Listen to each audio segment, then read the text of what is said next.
Hello everyone, it's me again, Burntam, JW TV, panibagong araw at panibagong vlog ulit tayo mga ka-DIY. Sa araw na to, meron ulit tayong kakabit dito sa Griffin 180 natin. Shoutout muna natin yung group page natin, Euro Griffin 180PH, at syempre sa admin natin na si EIEI, at yung videographer natin, si Anams Vlog. Pag-subscribe sa YouTube channel at pag-follow yung Facebook page niya. So yan mga ka-DIY, short vlog lang tayo, kaya huwag kayo maglilipat ng channel. Meron tayo uling i-unbox dito na parcel at ikakabit kay Black Mamba. Black Mamba. Ayan mga ka-DIY, Black Mamba. So we have a parcel from Lazada. Ayan mga ka-DIY, carbon from Akana. Yan, meron tayong ikakabit na bolt compartment cover dito sa Griffin 180 natin. Puro carbon, no? Carbon, Lodi. So tara mga ka-DIY. At itong kasama niyang double-sided tape ay hindi natin ikakabit.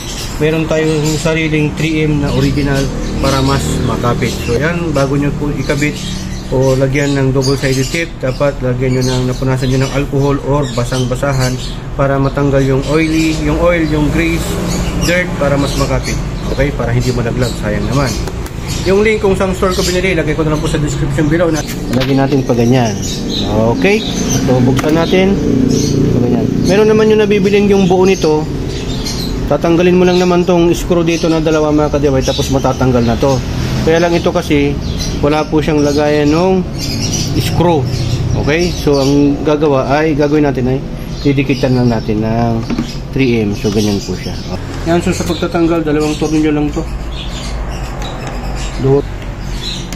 Tapos pag maluwagan na yan, matatanggal niya. Yan, o.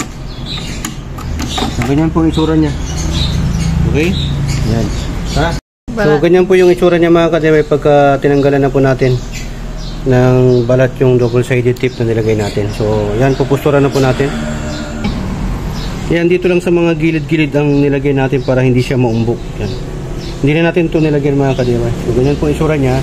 So dapat ito nalagyan nyo ng alcohol para mas makapit. So yan, lapat na po natin mga ka-DIY. Yun, no? Tapos diin na natin para mas kumapit. Kaya matakot, hindi naman to magka-crack. Flexible po yan. Hard plastic. Yan, no? So kumapit na siya. Pinaaraw ko ito para mas mainit, mas makapit. Yan. Habang ang 3M po kasi na double-sided tape, habang umiinit o nainitan na arawan, mas kumakapit.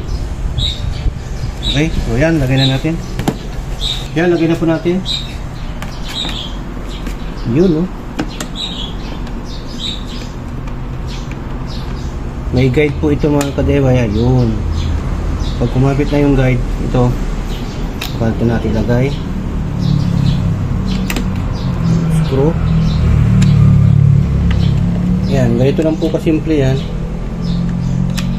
Plug and play.